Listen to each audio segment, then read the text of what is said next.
சுகஸ்வஸ்தி channel நேயர்களுக்கு அன்பான வணக்கங்கள். இன்றைய பதிவில் நாம் ஈசிஆரில் அமைந்துள்ள மத்ஸ்யநாராயண கோயிலை பற்றி தான் பார்க்க இருக்கிறோம். இதுவரை நீங்கள் எங்கள் சேனலை சப்ஸ்கிரைப் செய்யாமல் இருந்திருந்தால் மறக்காமல் சப்ஸ்கிரைப் செஞ்சுருங்க. கூடவே பெல் பட்டனை சேர்த்து ப்ரெஸ் பண்ணிடுங்க.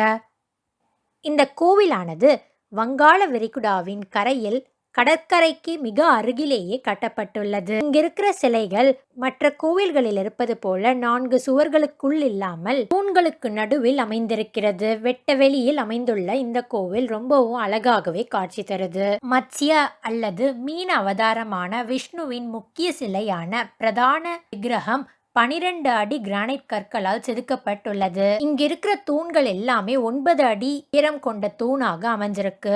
அது மட்டும் இல்லாமல் அந்த தூண் ஒவ்வொன்றிலும் விஷ்ணு சஹஸ்ரநாமம், அஷ்டோத்திர சதா நாமாவளி எல்லாமே பொறிக்கப்பட்டிருக்கு. தியான பூங்காவில் விநாயகர், அனுமான் மற்றும் சிவன் சிலைகளும் உள்ளன. அனைத்து சிலைகளுக்குமே கூரைகள் இல்லை. இங்க ஒரே ஒரு வாட்டி நம்ம சென்று வந்தோம்னா போதும், அடுத்த வாட்டி நம்ம எப்போ போவோம் இந்த கோயிலுக்கு அப்படின்னு நம்மளே ஏங்குற அளவுக்கு அற்புதமும் அமைதியும் நிறைந்த கோவிலா இந்த கோவில் இருக்கு.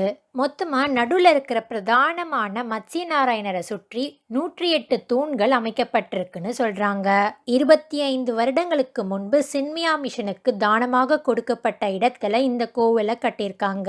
இங்கு பிரதிஷ்டை செய்யப்பட்டுள்ள மத்ஸ்யநாராயண பெருமாள் சிறு குளத்தின் நடுவே நின்ற கோலத்தில் அருள்பாலிக்கிறார். கீதாச்சாரத்தில் அர்ஜுனனுக்கு உபதேசம் செய்யும் கிருஷ்ணர் முகப்பிலேயே நம்மை வரவேற்கிறார்.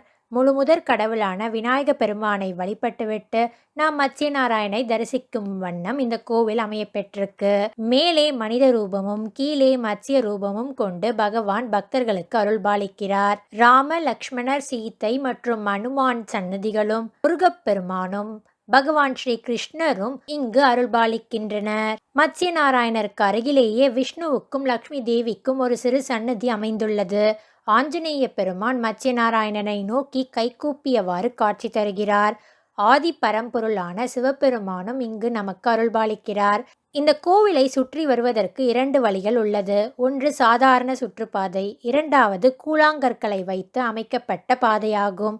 இந்த 2வது வழியில் நடந்து செல்வது உடலுக்கு புத்துணர்ச்சியை அளிக்கின்றது. கடல் காற்று, சுற்றிலும் அமைதி, அழகான மத்ஸ்யநாராயணர் என இந்த முழு இடமும் மிகவும் ரம்மியமாகவே இருக்குது. ஒவ்வொரு ஞாயிற்றுக்கிழமையிலும் இங்கு சமுத்திர ஆரத்தி எடுக்கப்படுகிறது.